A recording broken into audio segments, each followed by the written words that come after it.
Insya Allah malam ini kita akan mengangkat satu di antara sahabat Rasulullah Sallallahu Alaihi Wasallam yang namanya insya Allah tidak asing lagi.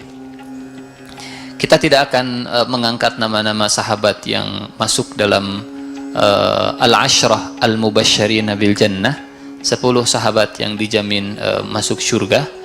Ini serial tahun berapa itu? 2017,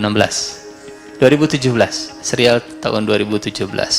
Kita serial tahun 2019, pahlawan di sekitar Rasulullah Sallallahu Alaihi Wasallam.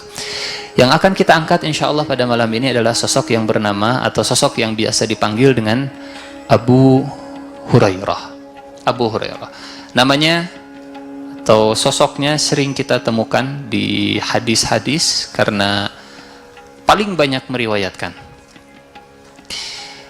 Meskipun kebersamaannya dengan Rasulullah Sallallahu Alaihi Wasallam itu sebentar, sangat sebentar, tidak seperti Abu Bakar misalnya, sejak awal diangkat jadi Nabi sampai Rasulullah meninggal selalu menemani. Tidak seperti Ali misalkan, Ali bin Abi Thalib, Sayyidina Ali bin Abi Thalib, yang sejak awal masuk Islam sampai Rasulullah meninggal selalu menemani. Tidak seperti Umar bin Khattab misalkan, yang sejak di Madinah sampai Rasulullah meninggal juga tetap menemani. Abu Hurairah ini menemani Rasulullah hanya, ada yang tahu berapa tahun? Hanya 3 tahun. 3 tahun. Dari berapa tahun usia Rasulullah? 63. Artinya dari usia 60 tahun baru Abu Hurairah menemani Rasulullah Sallallahu Alaihi Wasallam.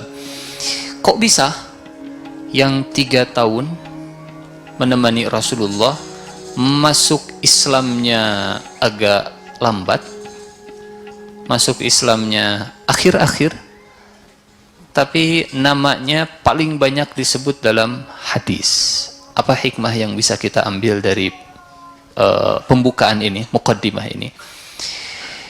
Bahwa siapapun bisa berkontribusi dalam kebaikan meskipun dia terlambat mendapatkan hidayah dibandingkan dengan orang lain. Usianya sekarang sudah 60. Oh, ngelihat yang muda-muda luar biasa, mereka muda-muda sudah ke masjid, sementara saya usia 60 baru mulai belajar ngaji lagi. Terlambat. Nah, ada istilah terlambat insya Allah. Selama hayat masih dikandung badan, selama Allah masih memberikan kesempatan, selama itu kita masih bisa memberikan kontribusi kebaikan. Contohnya Abu Hurairah. Hanya 3 tahun tapi namanya yang paling banyak disebut. Mengalahkan Abu Bakar, mengalahkan sahabat-sahabat yang lain. Bahkan sahabat-sahabat yang lebih dulu masuk Islam itu banyak belajar ke Abu Hurairah. Walaupun di akhir, tapi ternyata Allah kuncinya satu. Allah Subhanahu wa taala memberikan keberkahan untuk waktu Abu Hurairah yang hanya 3 tahun tapi kontribusinya luar biasa. Keberkahan waktu inilah yang kita harapkan, yang kita inginkan, karena yang namanya berkah kalau sudah turun, sekecil apapun nikmat, sekecil apapun kesempatan, insya Allah akan melipat gandakan kesempatan. Apa di antara upaya dan usaha, atau kenapa sih Abu Hurairah itu bisa berkah waktunya? Kalau Abu Hurairah, kita akan melihat nanti insya Allah, keberkahan terbesar Abu Hurairah, waktu yang sangat berkah yang dimiliki oleh Abu Hurairah, disebabkan karena Abu Hurairah selalu dekat dengan manusia yang paling soleh. Abu Hurairah selalu bersama, saya bisa katakan selalu bersama, kecuali malam hari mungkin. Abu Hurairah selalu bersama dengan Rasulullah Sallallahu Alaihi Wasallam. Apa hikmahnya buat kita? Ternyata di antara keberkahan itu bisa kita dapatkan kalau kita mulazamah, kalau kita selalu mencari kebersamaan dengan orang-orang soleh. Bersama dengan orang-orang soleh, insya Allah akan melipat gandakan keberkahan waktu kita. Di mana ada kumpulan orang soleh, kita ikut di sana, waktu kita insya Allah jauh lebih berkah. Saya tinggal, misalkan, saya tinggal di negara yang minoritas muslimnya. Saya tinggal di barat, nggak ada kumpulan, nggak ada komunitas muslim. Di mana saya bisa ketemu dengan orang-orang soleh?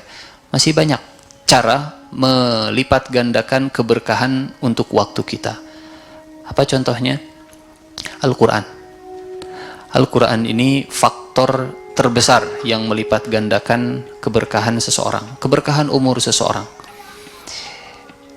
Bukan hal yang aneh lagi bagi kita sekarang, banyak anak kecil yang hafal Al-Quran usia 5 tahun, usia 6 tahun, usia 7 tahun, 8 tahun, bukan sekedar hafal padahal usianya 8 tahun, tapi karena mereka dekat dengan Al-Quran diberkahi oleh Allah Subhanahu wa Ta'ala. Bukan sekedar hafal, bahkan ada yang hafal urutannya, ada yang hafal ayatnya, ada yang bisa diacak dibolak-balik segala macam, diberkahi oleh Allah Subhanahu wa Ta'ala. Kenapa demikian? Kata Rasulullah sallallahu alaihi wasallam dalam hadis yang insyaallah masyhur, al-mahiru bil qur'ani ma'as safaratil kiramil bararati. Orang yang mahir dengan Al-Quran akan bersama dengan para malaikat. Dan malaikat itu, para malaikat itu, dimensi waktunya berbeda dengan dimensi waktu manusia biasa. Kalau dalam surat Al-Ma'arij bahkan Allah mengabadikan dimensi waktu malaikat itu perbandingannya 1:50.000 tahun. Satu harinya manusia, satu harinya malaikat sama dengan 50.000 tahunnya manusia.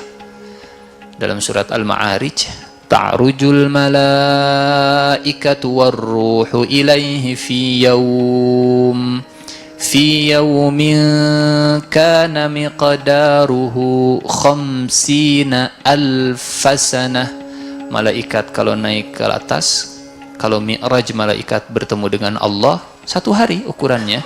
Tapi kalau untuk ukuran manusia 50.000 tahun.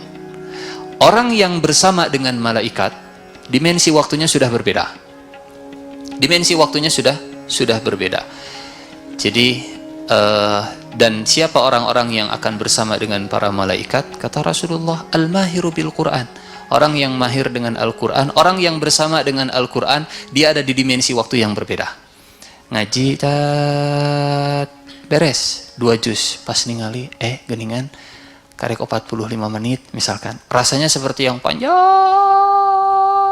gak ditunduh panjang lama, tapi ternyata geningan baru nggak kerasa sama sekali, waktu tidak terasa, rasanya sudah lama padahal cuman sebentar, persis seperti pengajian iraha beresna ya teh asal lama padahal baru karena kita ada di dimensi waktu yang berbeda. Kenapa? Kan kata Rasulullah, kalau ada satu majelis ilmu, haffathumul malaika, malaikat itu mengelilingi mereka. Karena kita dikelilingi malaikat, bersama dengan para malaikat, kita ada di dimensi waktunya malaikat yang 1 harinya, kata Allah, ta'rujul malaikatu warruhu ilaihi fi yaumin kana miqdaruhu khamsina alfasana. Apalagi kalau temanya seru, kadang nggak kerasa. Wallahu alam bisawab. Pas ngelihat, teka rasanya. Dimensi waktunya berbeda, dan itulah yang mungkin kita sebut dengan barokahnya waktu. Mungkin pendek. Usia Rasulullah Shallallahu Alaihi Wasallam hanya 63. Itu usia biologis. Tapi usia dakwahnya hanya 23 tahun. Umur dakwahnya 23 tahun, umur biologisnya 63 tahun. Tapi walaupun hanya 23 tahun, actionnya Rasulullah persiapannya 40 tahun. Action jadi nabinya, dapat misi sebagai seorang rasulnya 23 tahun. Panjang geningannya persiapannya, ya, persiapan Rasulullah 2/3 dari misinya. Kok bisa panjang? Memang keberhasilan itu kalau persiapannya lebih lama daripada aksinya. Lalu Muhammad Zuhri, pelari sprint. Nah, berapa lama lombanya? 10 detik. Perlombaan tercepat, kalau bola kan 1,5 jam. Kalau tenis mungkin agak lama. Kalau voli agak lama gitu. Kalau ini lomba 10 detik, berangkat dari Indonesia ke Finlandia, lombanya cuma 10 detik. Wih deh. Pertanyaan, latihannya berapa lama? Atau kalau kita bikin event, bikin tablik akbar lah, kita bikin acara gede, acaranya paling hanya 2 jam, 3 jam. Persiapannya berapa lama? Panjang. Acara namangan 3 jam, beres weh. Karena memang persiapan yang lebih panjang itu faktor kesuksesan aksi. 40 tahun persiapannya, tapi actionnya hanya 23 tahun. Yang 23 tahun ini karena barokah, karena berkah, efeknya, pengaruhnya sampai hari ini, sampai akhir zaman, insya Allah. Sampai akhir zaman. Dan kenapa bisa barokah? Karena 23 tahunnya Rasulullah ini bersama dengan Al-Quran. Nah, kita balik lagi. Abu Hurairah bersama dengan Rasulullahnya memang pendek, hanya 3 tahun saja. Abu Hurairah aslinya orang Padalarang, bukan? Can ayah Padalarang zaman Nabi. Abu Hurairah aslinya orang Yaman. Adzan? Belum 10 menit lagi. Adzan awal. Abu Hurairah aslinya orang Yaman, dari kabilah Daus. Dari kabilah Daus. Ada sahabat Rasulullah Shallallahu Alaihi Wasallam yang jadi sebab masuk Islamnya Abu Hurairah. Sama-sama kabilah Daus. Barangkali ada yang tahu, ada sahabat yang kabilahnya sama-sama Daus. Sahabat inilah yang jadi sebab masuk Islamnya Abu Hurairah.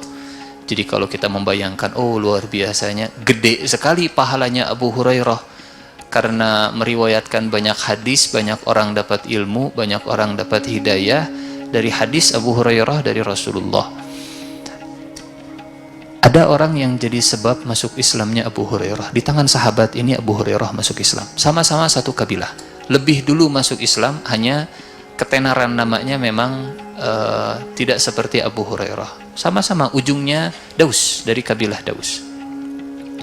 Namanya Tufail bin Amr ad-Dausi.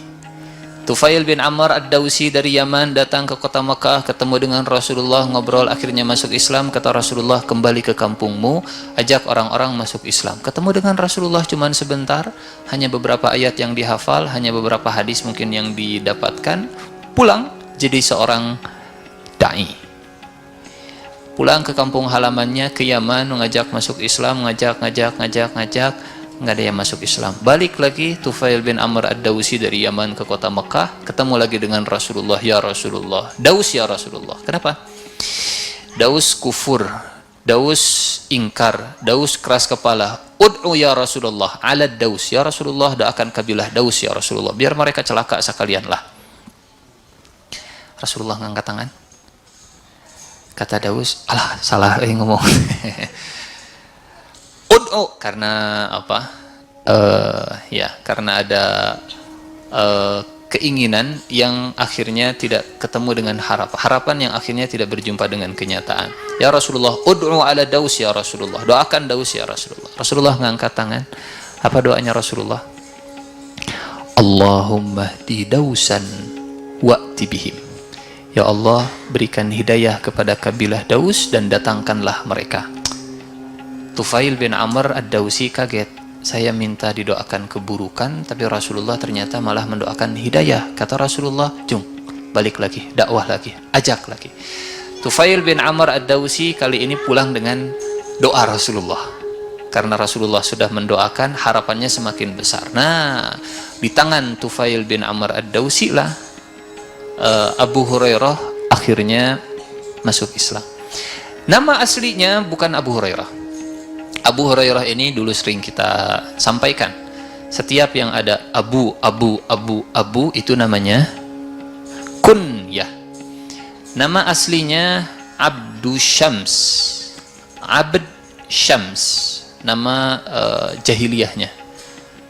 Abd artinya hamba, Syams artinya matahari, penyembah matahari. Abd Syams. Masuk Islam, namanya belum berubah. Tufail bin Amr ngajak Abu Hurairah masuk Islam, Abdu Syams masuk Islam, tapi namanya tidak berubah. Sampai setelah kurang lebih sekitar 70 orang masuk Islam, Tufail pergi ke kota Madinah. Karena Rasulullah sudah hijrah dari Mekah ke Madinah, pas saat itu tahun ke-7 Hijriah.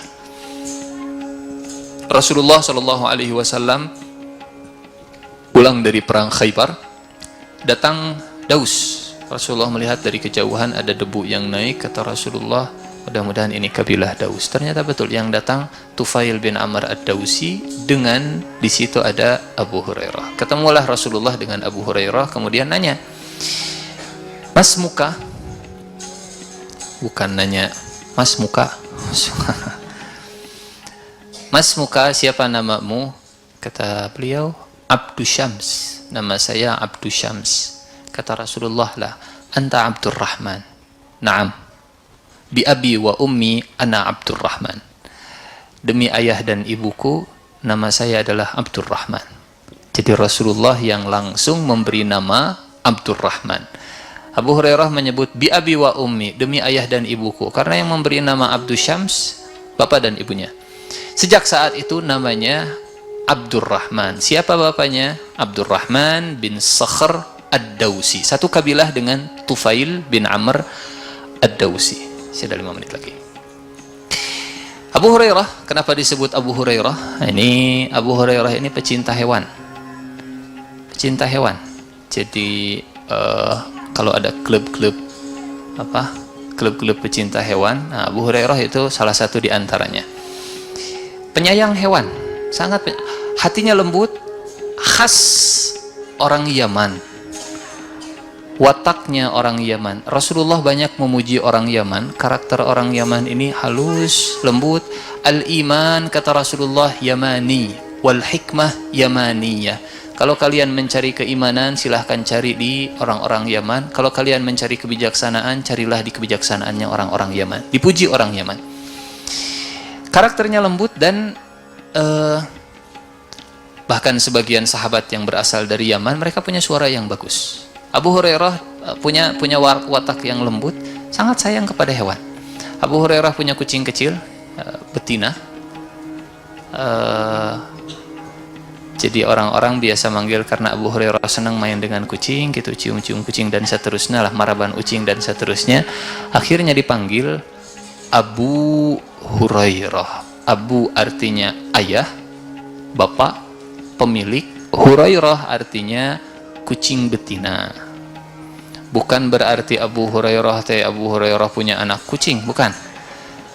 Artinya kunyah itu tidak selalu keturunan. Kalau kunyah itu keturunan, nah Abu Hurairah nggak nikah dengan kucing. Saya senang main marmot, nah Abu Marmot. Tenang, saya suka main hamster, teteh yang di belakang suka main hamster, oh ini Ummu Hamster, bebas lah pokoknya nama. Padahal belum punya anak, nggak masalah, ini kunyah. Bahkan sebagian ulama bicara tentang masalah kunyah. Nanti silahkan baca hukumnya memberi kunyah. Apa sih hukumnya kunyah? Sebagian ulama bahkan menyebutkan memiliki kunyah itu sunnah. Sunnah. Kenapa sunnah? Rasulullah juga punya kunyah, namanya Abul Qasim. Tapi kan saya nggak punya anak. Memang saya bisa punya kunyah walaupun nggak punya anak. Itu Abu Hurairah. Tapi saya pengen nama orang. Oh boleh. Contohnya Siti Aisyah. Siti Aisyah tidak punya keturunan, tapi Siti Aisyah punya kunyah. Kunyahnya Ummu Abdillah. Siapa Abdillah? Anak dari kakaknya, Asma binti Abu Bakar. Jadi kita punya keponakan namanya Ujang, Ummu Ujang, silahkan. Punya keponakan namanya Asep, Ummu Asep, silahkanlah, bebas. Ya, sebagian ulama mengatakan itu sunnah. Saya juga akhirnya ngikut. Dulu kunyahnya Abu Bassam, karena anak yang keduanya Bara, Abu Bassam Bara. Karena anak yang ketiganya Banna, Abu Bassam Bara Bana. Supaya tidak terlalu panjang, Abe lah Abe. Akhirnya tidinya awalnya. Oh, pantesan ternyambung dari Ihsan karena Ini informasi 2019 supaya viral. Awalnya Mbak Abu Basam, itu dari Abu Basam, dari kunyah Abu Basam. Abu Hurairah senang dengan kucing, dipanggillah Abu Hurairah. Sahabat manggil Abu Hurairah. Tapi kalau Rasulullah Shallallahu Alaihi Wasallam manggil beliau itu dengan panggilan Aba Hirrin, Abu Hirrin. Hir itu anak kucing jantan. Kalau Hurairah anak kucing betina. Jadi Rasulullah lebih senang dengan panggilan Abu Hir. Tapi kalau kita baca hadis tenanaun an Abi Hurairah radhiyallahu tenanaun, karena kalau an Abi Hirrin, sahabat mana ya teh Abi Hirrin teh? Abu Hurairah. Insyaallah kita lanjutkan kisah tentang Abu Hurairah dan hikmah yang bisa kita ambil setelah sholat. Hadirin rahimakumullah, kisah tentang Abu Hurairah ini adalah gambaran dari tafsir realita dari surat Al-Mujadilah yang baru saja kita bacakan. Allah Subhanahu wa taala akan mengangkat derajat orang-orang yang beriman dan orang-orang yang diberikan ilmu pengetahuan. Yarfa'illahu alladhina amanu minkum walladzina utul ilma darajat. Yang beriman dan yang diberikan ilmu pengetahuan.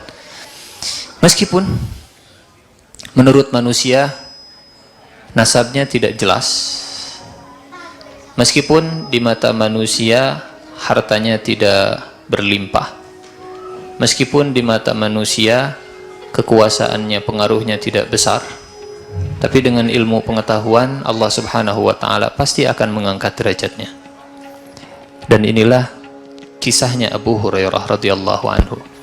Beliau bercerita tentang perjalanan kehidupannya. Kata Abu Hurairah, "Ishtu yatiman wa hajartu miskinan wa kuntu ajiran." Saya lahir dalam kondisi yatim. Bapaknya yang bernama Sakhr, Abdurrahman bin Sakhr, meninggal sebelum Abu Hurairah beranjak dewasa. Ishtu yatiman, saya lahir dalam kondisi yatim, kecil dalam kondisi yatim. Wahajartu, dan saya hijrah dari Yaman ke Madinah, miskinan, dalam kondisi miskin, tidak punya banyak harta. Dan saat Abu Hurairah hijrah ke kota Madinah, tidak punya banyak harta, skillnya orang Madinah, mata pencahariannya orang Madinah itu bercocok tanam. Berbeda dengan skill yang dimiliki oleh Abu Hurairah. Abu Hurairah tidak punya skill bercocok tanam saat itu, sehingga Abu Hurairah termasuk di antara sahabat Rasulullah yang kita kenal dengan Ahlus Suffah. Ahlus Suffah. Ahlus Suffah ini orang-orang atau sahabat Rasulullah yang tidak punya modal untuk berusaha, tidak punya skill untuk bekerja, dan tidak punya saudara di kota Madinah. Kalau mereka punya saudara, ada yang menanggung. Kalau mereka punya modal, pasti bisnis. Kalau mereka punya skill, pasti bakal bekerja. Skill tidak ada untuk bercocok tanam, mau bisnis tidak ada modalnya, dan tidak ada saudara yang bisa numpang. Akhirnya Ahlus Suffah ini ditempatkan oleh Rasulullah Sallallahu Alaihi Wasallam di belakang rumah Rasulullah. Kalau kita pergi umroh kemudian masuk ke Masjid Nabawi, menghadap ke arah kiblat, di sebelah kanan rumah Rasulullah ada Raudhah, di belakangnya itu dulu tempatnya Ahlu Suffah. Ahlu Suffah ini kalau sekarang orang-orang yang status sosialnya di bawah rata-rata lah. Bayangkan kalau ini terjadi di zaman sekarang, kira-kira di mana mereka tinggal? Rumah Rasulullah itu pusat kota. Rumah Rasulullah itu pusat aktivitas, persis di samping Masjid Nabawi. Dan Rasulullah menempatkan Ahlus Suffah persis di belakang rumah Rasulullah Sallallahu Alaihi Wasallam, di tengah kota. Rasulullah tidak menempatkan di mana? itu nu jauh pokoknya mah. Yang tengah kota khusus misalkan buat orang-orang yang ya seperti Utsman dan seterusnya, enggak, ternyata ditempatkan oleh Rasulullah tidak jauh di samping rumahnya, bahkan persis masantren lah kalau bahasa kitanya. Ahlus Sufah ini santrinya Rasulullah Shallallahu Alaihi Wasallam yang sehari-harinya mereka jadi pendamping Rasulullah. Di antaranya adalah Abu Hurairah. Ini di antara sebab kenapa Abu Hurairah menemani Rasulullah, karena ternyata ada hikmahnya. Kalaulah seandainya Abu Hurairah datang dari Yaman ke kota Madinah itu punya harta berlebih, kira-kira apa aktivitasnya Abu Hurairah? Mungkin dagang. Kalau Abu Hurairah itu datang ke kota Madinah punya skill bercocok tanam, apa yang akan dikerjakan? Mungkin ngebon, hanya berkebun lah, ngebon dan seterusnya. Tapi ternyata selalu ada kebaikan di balik sebuah keburukan menurut manusia. Kita percaya kalau takdir itu di mata manusia, kata Rasulullah, wal imanu bil qadari khairihi wa syarrihi. Iman kepada qada dan qadar, yang baik ataupun yang buruk. Buruknya menurut kita, bukan menurut Allah. Datang ke kota Madinah sebagai seorang yatim yang miskin, ahlus suffah, dan kerjanya serabutan. Kata Abu Hurairah, wa kuntu ajiran. Saya kerja sebagai ajir. Ajir itu buruh yang diupahi. Kalau ada pekerjaan, apa pekerjaannya? Kalau ada kafilah yang datang ke kota Madinah, saya manggul barang-barangnya untuk diturunkan. Pada dikemanakan? Ya, mau dikemanakan? Oh, dikerumahkan, dipanggul. Kalau bahasa kita apa hari ini? Aku dipanggul lah, kurang lebih Abu Hurairah. Itu pun sesekali, kalau ada yang datang ya kerja, kalau enggak ya seperti biasa, kumpul dengan Rasulullah, nemani Rasulullah kemana-mana. Sehingga tidak jarang Abu Hurairah ini kata Abu Hurairah, tidak jarang saya merasakan kelaparan. Oh, ternyata kadang isi kepala itu harus ditebus dengan mengorbankan isi perut. Ingat kisahnya Nabi Musa dengan Nabi Khidir? Nabi Musa pergi berguru ke Nabi Khidir. Disuruh oleh Allah untuk bawa bekal. Apa bekalnya? Ikan. Ikannya ikan laut atau ikan darat? Ikan laut. Kan di Al-Quran di surat Al-Kahfi diceritakan. Falamma balagha majma'a bainihima nasiya hutahuma fattakhadha sabilahu fil bahri. Fil bahri. Kalau di sungai, fil nahri. Kalau di laut, fil bahri. Ikannya ikan laut. Nabi Musa sedang mencari ilmu. Nabi Musa dalam perjalanan mencari seorang guru, bekalnya adalah ikan laut. Seolah Allah ingin mengatakan begini, nutrisi yang terbaik untuk seorang penuntut ilmu itu adalah ikan laut. Kenapa? Karena mungkin kalau sekarang dibuat analisanya, ini mengandung DHA dan EPA, itulah. Mengandung omega dan seterusnya. Boleh jadi wallahu alam bishawab. Kalau kita punya keyakinan apapun yang disebut di dalam Al-Quran itu pasti tidak ada yang sia-sia. Kenapa kisah Nabi Musa yang diceritakan oleh Allah sedang menuntut ilmu, bekalnya itu disebut ikan, hut, dan hutnya adalah hut bahar, ikannya adalah ikan laut? Boleh jadi ini hikmahnya. Boleh jadi Allah ingin mengatakan nutrisi yang terbaik untuk seorang penuntut ilmu adalah ikan laut. Mungkin boleh jadi kenapa orang Jepang itu cerdas-cerdas. Nah, boleh jadi karena mereka makannya ikan. Jadi mulai sekarang yang tidak makan ikan ditenggelamkan. Mungkin Bu Susi nonton. Sudah dipromosikan. Ikan. Menu kita malam ini apa? Ikan. Ikan. Nabi Musa bawa ikan. Kemudian Nabi Musa istirahat di surat Al-Kahfi ayat ke-60. Kemudian Nabi Musa istirahat, setelah itu berjalan. Dan Nabi Musa minta makan siang. Falamma jawaza qala li fatahu atina ghada'ana. Ketika sudah lewat tempat yang sudah ditentukan oleh Allah, kata Nabi Musa ke pemudanya Yusha' bin Nun, atina ghada'ana, tolong dong siapkan makan siangnya. Laqad laqina min safarina hadza nasaba. Dalam perjalanan ini kita sudah kelelahan. Kata pemudanya, ara'aita, ingat nggak? id awaina ila sakhrah, waktu kita istirahat di batu. Fa inni nasitul hut, saya lupa dengan ikannya, bekalnya. Fa inni nasitul hut wa ma ansanihu illa syaitanu an adhkurah wattakhadha sabilahu fil bahri ajaba.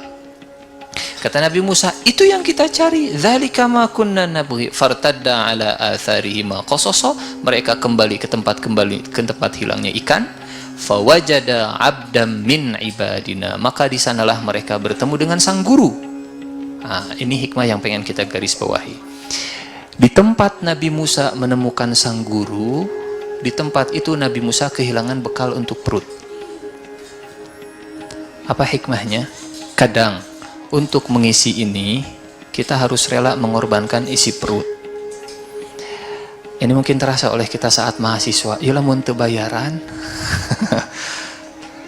kita bisa kenyang, tapi kalau bayaran ya makana gitulah. Macam-macam. Kalau kita kumpulkan semua uang SPP, uang bangunan, uang pangkal dan seterusnya, kita belikan seblak lah misalnya teh. Berapa banyak seblak yang bisa kita makan. Tapi kadang-kadang untuk mengisi ini kita harus mengorbankan ini, dan itulah yang terjadi kepada Abu Hurairah. Imam Syafi'i sampai membuat satu syair. Akhi lan tanalul ilma illa bisittatin. Engkau tidak akan mendapatkan ilmu kecuali dengan 6 hal, dan di antara 6 hal ini kata Imam Syafi'i yang salah satunya adalah bekal. Kadang bekal ini harus dikorbankan untuk bekal. Abu Hurairah sering kelaparan. Ya, ada kisah unik. Kisah bagaimana tajamnya pandangan Rasulullah, sekaligus kisah real seperti apa sih lingkungan para sahabat saat itu. Abu Hurairah sering kelaparan. Bahkan seringkali Abu Hurairah ini pingsan gara-gara lapar, bangun lagi. Karena nggak ketemu makanan, nggak ada pekerjaan dan seterusnya. Abu Hurairah kemudian ketemu dengan Abu Bakar. Kata Abu Hurairah, Abu Bakar, boleh kita ngobrol sebentar? Lapar? Boleh kita? Boleh. Boleh saya bacakan satu ayat Al-Quran? Oh silahkan. Abu Bakar senang. Ayat yang dibacakan adalah ayat tentang infak. Ayat tentang infak. Abu Hurairah nggak minta, tapi Abu Hurairah membacakan. Mathalul ladzina yunfiquna amwalahum fi sabilillah. Kata Abu Bakar, azim, ayat yang luar biasa. Terima kasih. Tangsur. Dan memang kejadiannya seperti itu. Ketemu dengan Umar bin Khattab juga sama. Umar, boleh kita ngobrol sebentar? Boleh saya bacakan ayat? Oh boleh, silahkan. Ayat yang dibacakan sama ayat infak. Umar bin Khattab, azim, ayat yang luar biasa. Pergi. Tapi nggak minta. Ketemulah dengan Rasulullah. Rasulullah ngelihat, senyum, faham Rasulullah. Abu Hurairah ilhaq, ikutlah. Abu Hurairah di belakang Rasulullah, luar biasa. Tajamnya pandangan Rasulullah Shallallahu Alaihi Wasallam. Melihat saja sudah kelihatan ini muka lapar ini. Diajak Abu Hurairah, kemudian Rasulullah masuk ke rumah. Nanya ke istrinya, ada makanan? Kata istrinya, ada ya Rasulullah. Apa? Sebotol susu. Nanti cari kisahnya, kisah Abu Hurairah dan kisah sebotol susu. Ceritanya sabit, ceritanya sahih. Abu Hurairah kemudian disuguhi susu oleh Rasulullah. Akhirnya. Tapi apa kata Rasulullah? Abu Hurairah, tolong panggil Ahlus Suffah. Siapa yang disuruh manggil? Abu Hurairah. Tolong panggil Ahlus Suffah. Dipanggil Ahlus Suffah. Kurang lebih sekitar 70-an orang dipanggil Ahlus Suffah. Ada apa nih Ahlus Suffah dipanggil? Abu Hurairah, ini tolong susu yang di botol, di wadahnya, tolong kasih minum Ahlus Suffah satu-satu. Yang pertama diajak oleh Rasulullah itu Abu Hurairah. Yang disuruh ngasih minum ke orang lain Abu Hurairah. Ini Abu Hurairah sendiri yang cerita, fasa'ani amruhu. Ada sesuatu lah dalam perintahnya Abu Hurairah. Saya teh berharap pengen minum ini. Ini teh sudah kelaparan, salatri apa bahasa Indonesia. Sudah sangat lapar, sudah sangat pengen diisi perutnya, tapi di dalam perutnya bukan lagi cacing, 9 naga.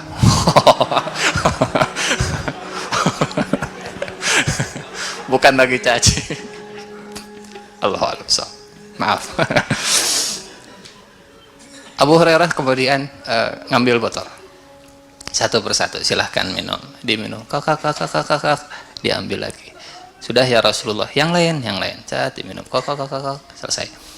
Sampai semuanya minum, kata Rasulullah, man baqiya ya Abu Hurairah, siapa yang tersisa wahai Abu Hurairah? Kata Abu Hurairah, baqiya ana wa anta ya Rasulullah, yang tersisa tinggal kita berdua. Kata Rasulullah, ishrab, minum. Satu botol dibagi ke ahlus sufah yang jumlahnya kurang lebih 70 orang, satu botol cukup. Abu Hurairah minum.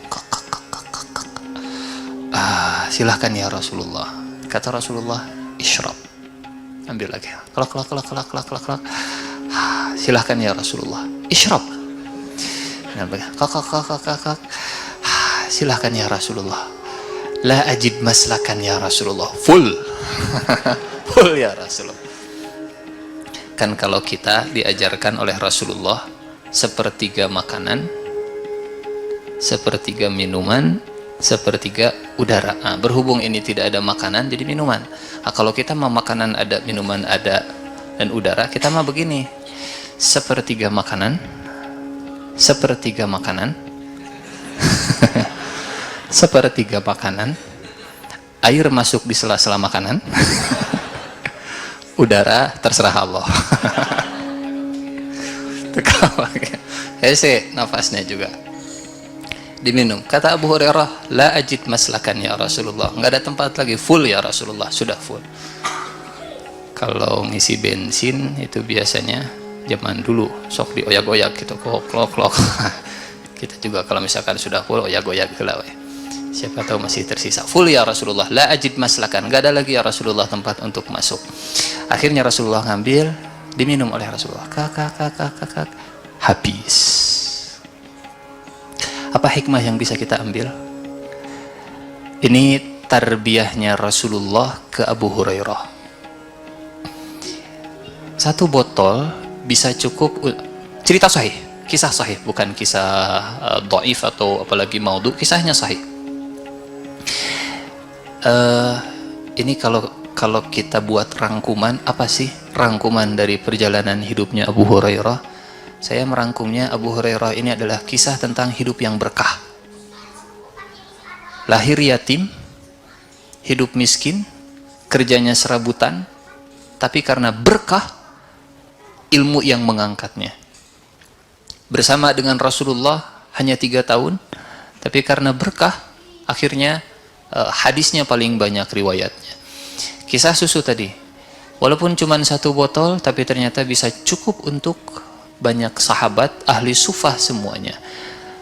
Kapan muncul keberkahan? Kalau tadi muncul keberkahan saat bersama dengan Al-Quran, muncul keberkahan kalau bersama dengan orang-orang saleh. Kapan muncul keberkahan? Seolah Rasulullah ingin bilang begini, Abu Hurairah,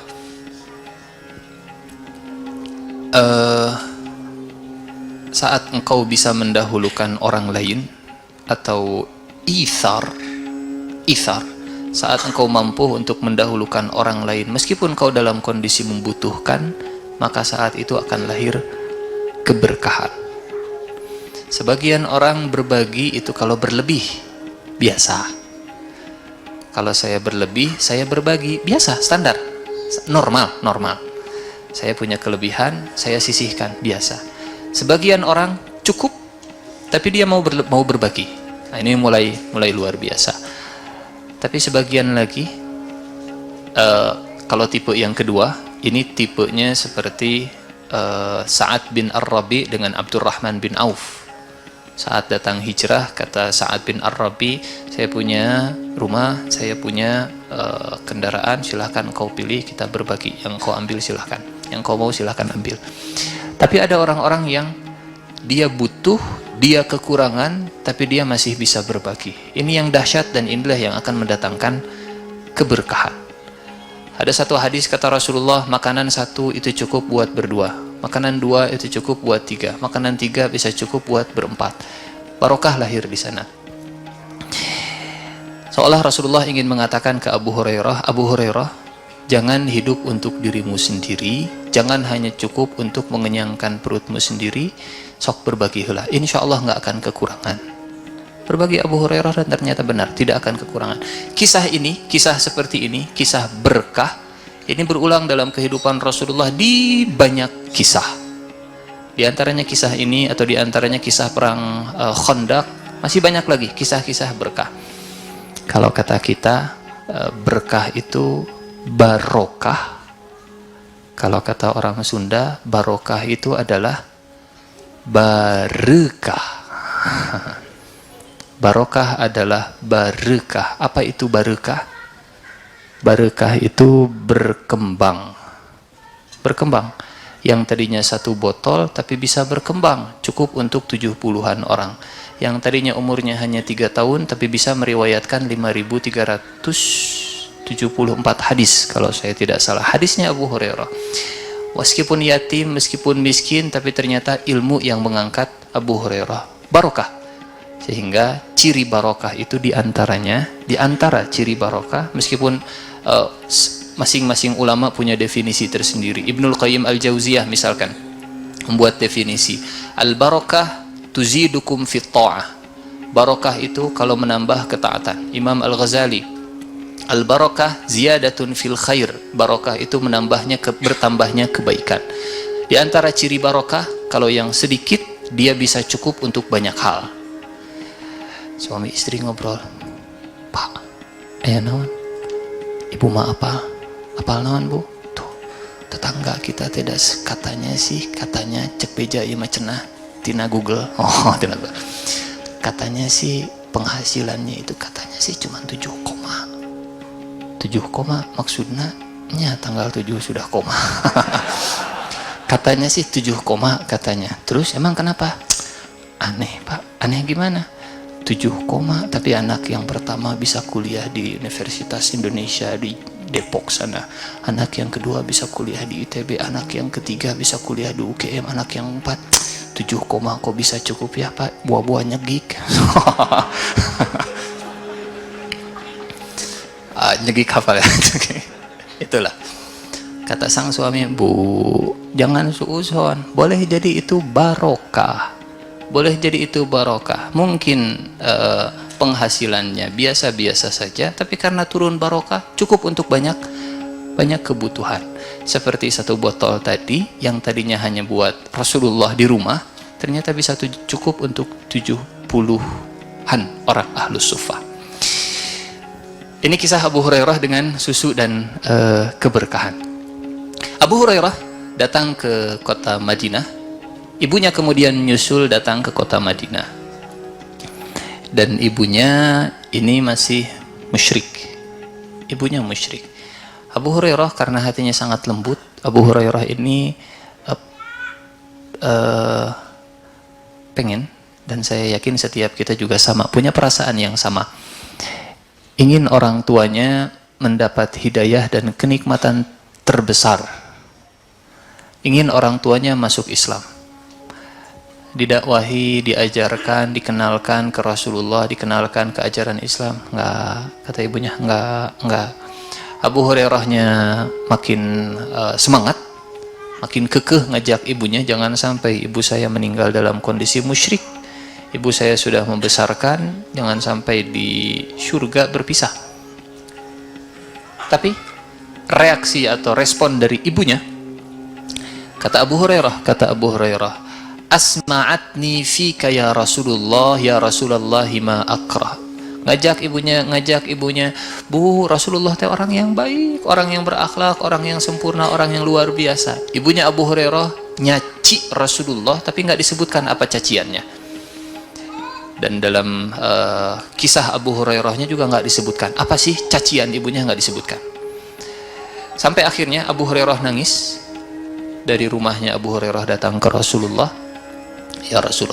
Ya Rasulullah, ibu saya ya Rasulullah. Ada apa? Kenapa Abu Hurairah engkau nangis? Ibu saya ya Rasulullah, asma'atni fika ma akrahu ya Rasulullah. Dia memperdengarkan kepadaku kalimat yang tidak saya suka ya Rasulullah.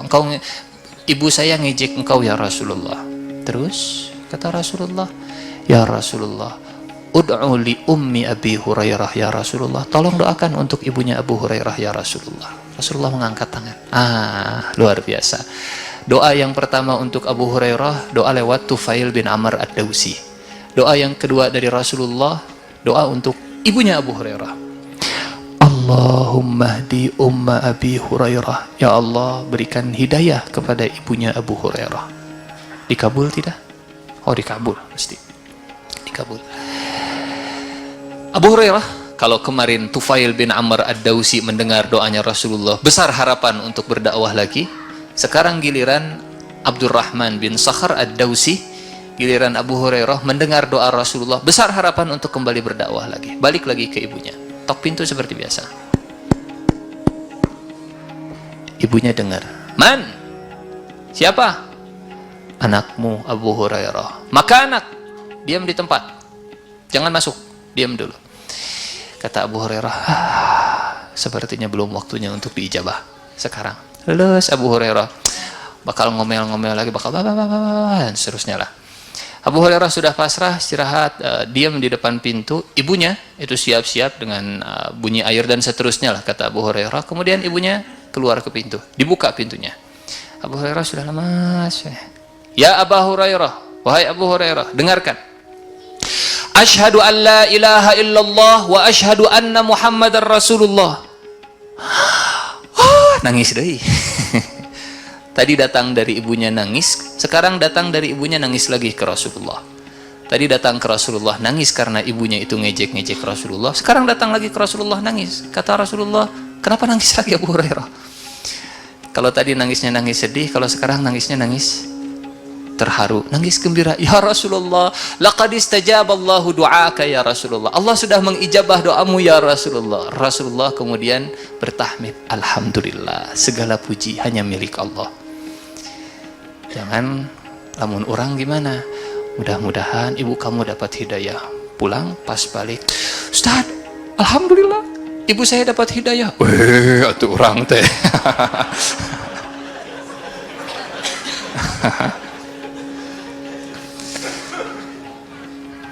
Rasulullah langsung mengembalikan segala pujian itu ke Allah. Alhamdulillah.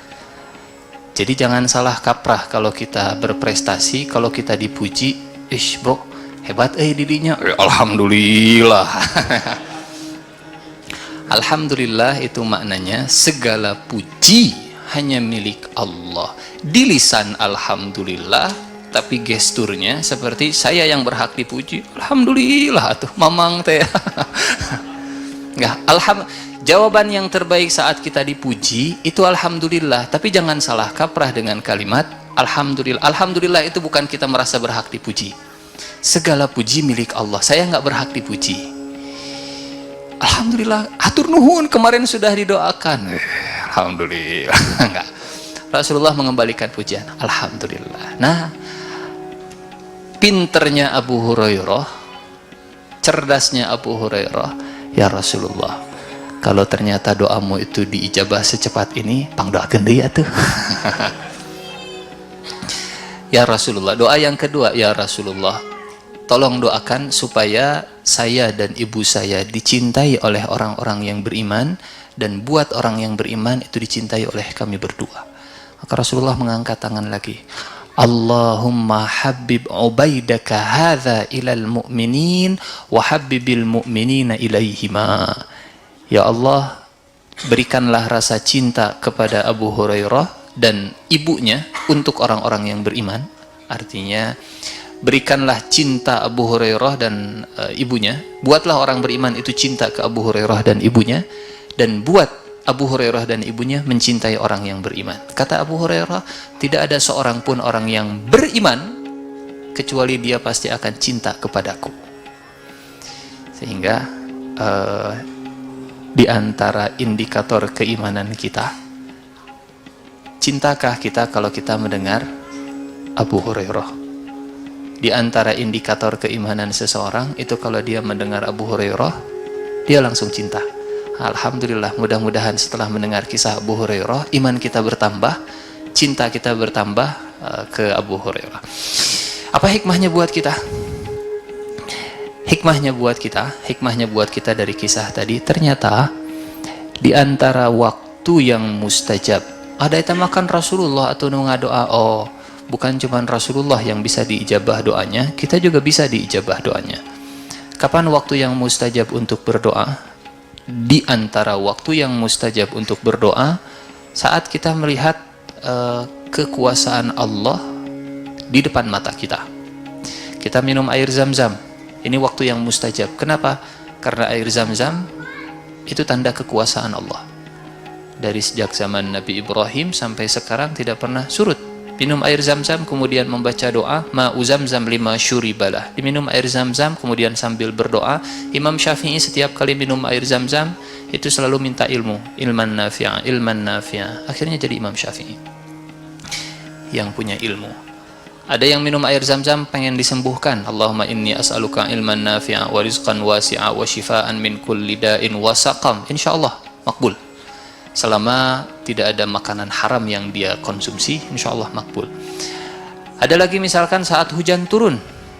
Saat hujan turun, makbul insyaallah. Kalau dalam Al-Qur'an ada doa yang diijabah meskipun mustahil secara nalar dan logika manusia. Kapan waktunya? Doanya Nabi Zakaria. Rasanya kita pernah sampaikan ini, tenanawan. Kita sampaikan lagi. Nabi Zakaria sudah tua, sudah sepuh, rambutnya sudah memutih, tulangnya sudah melemah, mintanya minta anak, mintanya minta keturunan. Normalnya manusia akan bilang mustahil sepertinya, tapi terus minta. Doa Nabi Zakaria dalam Al-Quran setidaknya diabadikan di 2 surat. Satu di surat Maryam, yang kedua di surat Ali Imran. Di surat Ali Imran, Nabi Zakaria ini mengurus Siti Maryam. Setiap kali, kullama dakhala 'alaiha Zakaria al-mihraba wajada 'indaha rizqa. Setiap Nabi Zakaria masuk ke mihrabnya Siti Maryam, Nabi Zakaria melihat di mihrabnya Siti Maryam itu ada rizki, makanan. Apa rizkinya? Meskipun tafsirnya macam-macam, di antara tafsirnya ada yang menyebut begini. Kalau lagi musim dingin ada buah-buahan musim panas. Kalau lagi musim panas ada buah-buahan musim dingin. Nabi Zakaria bingung. Ya Maryam, anna laki hada? Maryam, dari mana engkau dapat ini? Surat Maryam, surat Ali Imran ayat 30-an. Tepatnya silahkan dilihat. Maryam, dari mana engkau dapat ini? Jawaban Siti Maryam, huwa min indillah. Ini buah-buahan makanan dari sisi Allah. Innallaha yarzuqu man yasha'u bighairi hisab. Allah kalau ngasih rizki itu nggak pakai perhitungan. Di ayat berikutnya, hunalika da'a Zakaria rabbah. Saat itulah Zakaria meminta kepada Tuhannya. Kenapa Allah menceritakan Nabi Zakaria yang berdoa ketika melihat peristiwa tadi? Nah, benang merahnya adalah, hikmahnya adalah, di antara waktu yang mustajab dalam berdoa adalah saat kita melihat tanda-tanda kekuasaan Allah nampak di depan mata kita. Saat bulu kuduk kita merinding, luar biasanya Allah teh. Itu waktu yang mustajab. Saat kita melihat zam-zam kemudian merenung, luar biasa, ini tanda kekuasaan Allah. Minum sambil kita berdoa, insya Allah mustajab. Nabi Zakaria melihat, ini musim panas, kok ada buah-buahan musim dingin. Ini musim dingin, kok ada buah-buahan musim panas. Atau maknanya, saya nggak pernah ngasih ke Siti Maryam rezeki ini. Kok Maryam bisa dapat makanan ini dari mana? Dari Allah. Nah, karena melihat kekuasaan Allah di depan mata, hunalika da'a Zakaria rabbah. Saat itulah Nabi Zakaria kemudian berdoa, dan itulah doa yang diijabah oleh Allah. Qala rabbi habli min ladunka dzurriyyatan thayyibah innaka sami'ud du'a. Fanadathul malaikatu wa huwa qa'imun yusalli fil mihrab. Saat Nabi Zakaria salat setelah doa tadi, kemudian malaikat memanggil. Inna nubasyiruka bi ghulamin ismuhu Yahya. Kami berikan anak kepada engkau namanya Yahya. Jadi seolah Nabi Zakaria berpikir begini, kalau Allah mampu mendatangkan buah musim panas di musim dingin, kalau Allah mampu mendatangkan buah musim dingin di musim panas, maka Allah pasti mampu mendatangkan buah kepada saya, keturunan kepada saya, meskipun bukan musimnya lagi. Rabbi habli min ladunka dzurriyyatan thayyibah. berikan kepadaku keturunan yang baik. Engkau memberikan Maryam buah-buahan yang tidak ada pada musimnya, engkau juga mampu memberikan kepadaku. Jadi kalau kita sedang menyaksikan, misal kita melihat video tsunami, isi merinding luar biasa, ternyata Allah tanya kekuasaannya, ya Allah tolong selamatkan kami dari api neraka, insya Allah makbul, insya Allah mustajab. Syaratnya satu saja, dijaga makanan yang haramnya. Kembali lagi ke cerita Abu Hurairah. Bersama dengan Rasulullah 3 tahun, kemudian meninggallah Rasulullah Sallallahu Alaihi Wasallam. Kita langsung loncat ke meninggalnya Abu Hurairah. Abu Hurairah ini usianya sangat dipanjangkan oleh Allah Subhanahu Wa Taala, karena Allah ingin orang-orang yang diberikan amanah menguasai ilmu-ilmu Al-Quran atau hadis, supaya ilmunya ini tersebar ke generasi penerus. Abu Hurairah meninggal di tahun 78, usia Abu Hurairah 78 tahun, 47 tahun setelah Rasulullah meninggal. Kalau kita cerita tentang hafalannya Abu Hurairah, ini luar biasa. Ada banyak sahabat dan ada banyak tabi'in yang ngetes Abu Hurairah. Contoh sebelum kita meninggal, nanti kita cerita meninggalnya. Satu saja misalkan, satu di antara komentar orang-orang tentang hafalannya Abu Hurairah. Jadi Allah sudah menyiapkan setiap zaman orang yang punya hafalan luar biasa. Kalau di zaman sahabat mungkin ada Abu Hurairah, kalau di zaman berikutnya mungkin ada Imam Syafi'i, kalau di zaman berikutnya mungkin ada Imam Bukhari, kalau sekarang Sadat Hidayat misalnya teh, dan seterusnya. Orang-orang yang sudah disiapkan oleh Allah untuk punya hafalan yang kuat. Dulu Abu Hurairah. Marwan bin Hakam, khilafah Umayyah, manggil Abu Hurairah, diundang Abu Hurairah. Abu Hurairah, tolong dong ceritakan kepada kami tentang hadis-hadis Rasulullah, perdengarkan kepada kami hadis-hadis Rasulullah. Abu Hurairah kemudian membacakan hadis-hadis Rasulullah, dibaca terus tanpa membaca. Marwan bin Hakam sudah menyiapkan orang untuk menulis semua hadis yang disebut oleh Abu Hurairah. Ditulis, semuanya ditulis. Selesai Abu Hurairah membacakan hadis-hadis Rasulullah, terima kasih. Udah. Tahun depan, Marwan bin Hakam ngundang Abu Hurairah lagi. Abu Hurairah, kita rindu. Sudah lama kita tidak bertemu, tidak berjumpa. Boleh dong datang ke sini. Ketemulah Marwan, Abu Hurairah dengan Marwan bin Hakam. Kata Marwan, tolong bacakan kepada kami hadis-hadis Rasulullah. Habadha, seandainya sama seperti tahun yang lalu, hadis yang kau ceritakan itu jauh lebih baik. Marwan bin Hakam sudah siap dengan kitab yang ditulis tahun yang lalu. Tolong bacakan hadis-hadis yang engkau bacakan kepada kami di tahun yang lalu. Abu Hurairah kemudian membacakan hadis sama persis kata Marwan bin Hakam, la yazidu harfan wa la yanqusu harfan wa ka'annal kitaba baina yadayhi wa laysa baina yaday Marwan.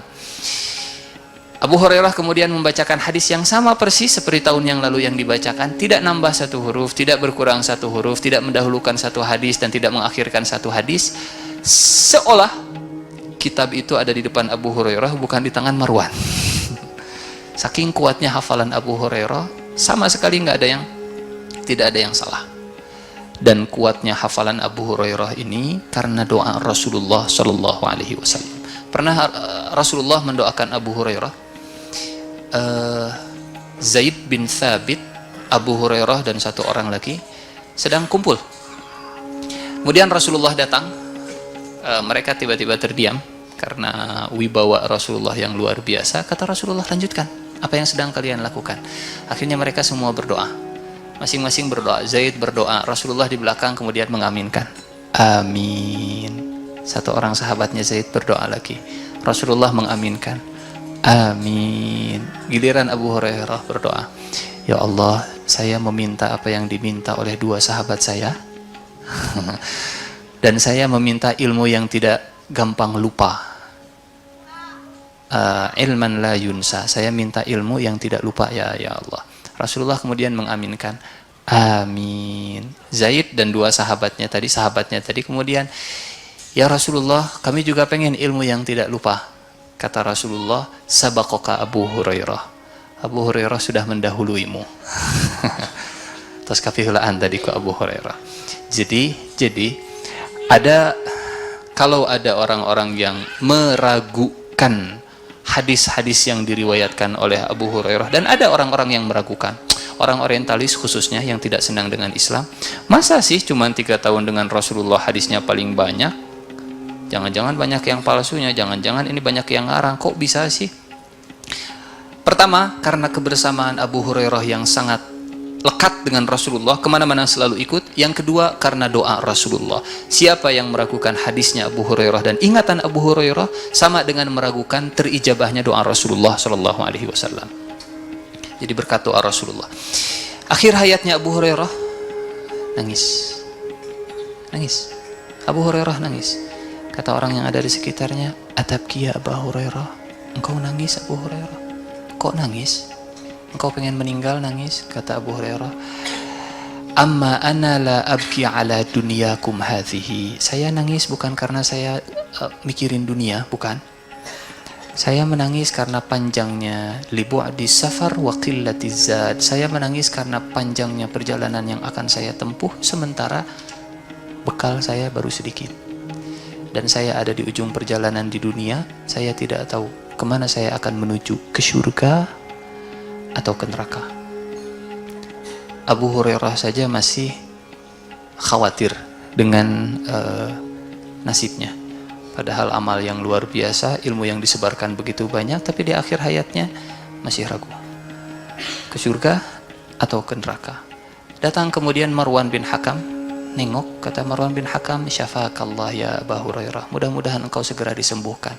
Kata Abu Hurairah, ya Allah, saksikan, aku mencintai perjumpaan dengan engkau, maka ya Allah, cintailah perjumpaanmu denganku ya Allah. Allahumma fashhad fa inni uhibbu liqa'aka fa ahibba liqa'i ya Rabb.